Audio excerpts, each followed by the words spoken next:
रासायनिक खाद व जैविक खाद।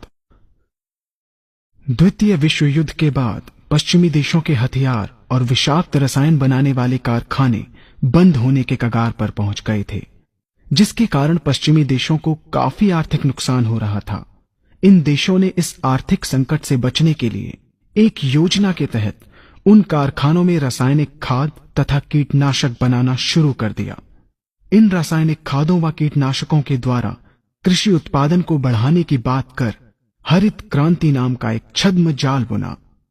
भोले भाले किसान अधिक उत्पादन के लालच में फंसकर रासायनिक खाद व कीटनाशकों का प्रयोग करने लगे।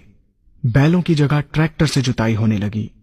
शुरुआत में कम रासायनिक खादों के प्रयोग से अधिक उत्पादन हुआ।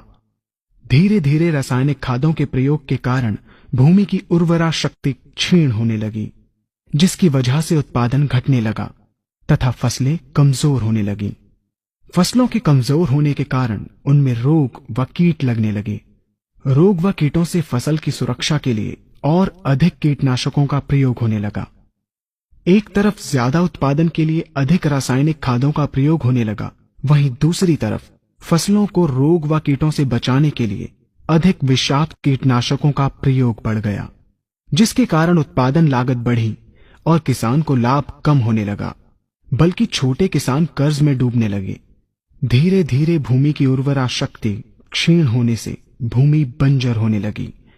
रासायनिक खाद व कीटनाशकों के कारण खाद्यान्न भी विषाक्त हो गए तथा जलवायु भी प्रदूषित हो गई, जिसके कारण मानव पशु पक्षियों के स्वास्थ्य पर प्रतिकूल प्रभाव पड़ा, जिसका परिणाम आपके सामने है।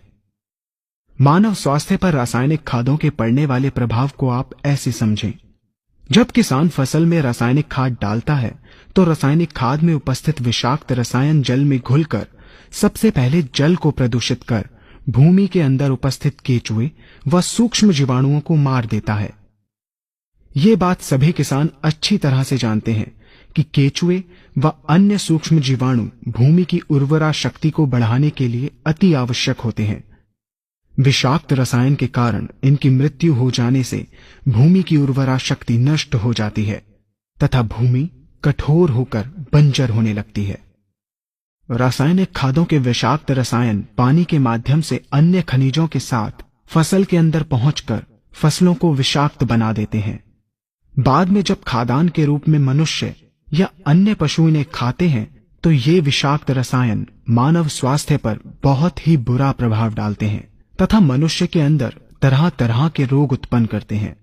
जब हम जैविक खाद का प्रयोग भूमि पर करते हैं तो जैविक खाद पानी में मिलकर पानी को प्रदूषित नहीं करती।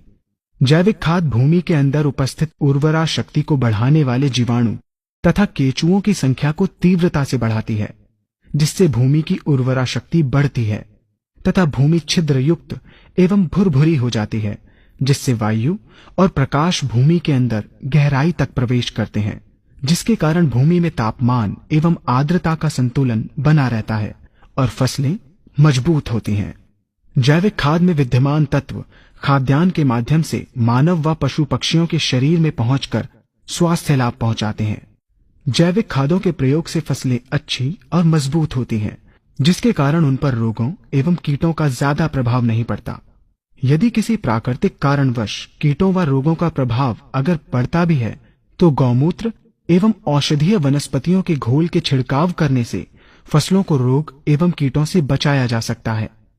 गौमूत्र एवं अन्य प्राकृतिक औषधियों के मिश्रण के छिड़काव से फसलों का कम लागत में बचाव हो जाता है तथा वातावरण पर भी कोई दुष्प्रभाव नहीं पड़ता।